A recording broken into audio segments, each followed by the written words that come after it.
જ્યારે પણ તમારી અંદરમાં કોઈ માટે અકારણ, સામે કોઈ કારણ નથી અને અકારણ અણગમો થાય છે ને, ત્યારે પોતાની જાતને સાવધાન બનાવો. શું પાસ્ટમાં આની સાથે કોઈ અણગમો થયો છે, એટલે વર્તમાનમાં અણગમો થઈ રહ્યો છે. જો હું અત્યારે પણ અણગમો કરીશ ને, એટલે હું મારું ફ્યુચર શેના વાળું કરી દઈશ. કારણ છે કાંઈક ને તમે રિએક્શન આપો જ, તો તમે માણસ છો, બની શકે. પણ કારણ વગરનું રિએક્શન આવે છે. પણ કારણ વગરનું રિએક્શન આવે છે.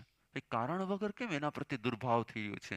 તો યાદ રાખજો કે યસ, પાસ્ટમાં તમારી એની સાથે કોઈ બેડ મેમરી સેટ થયેલી છે. પછી 25 વર્ષ પહેલા, 100 વર્ષ પહેલા, 5 બહુ પહેલા, 50 બહુ પહેલા, આ બધી જ મેમરી અંદરમાં ભવોના ભવ સુધી રહે છે.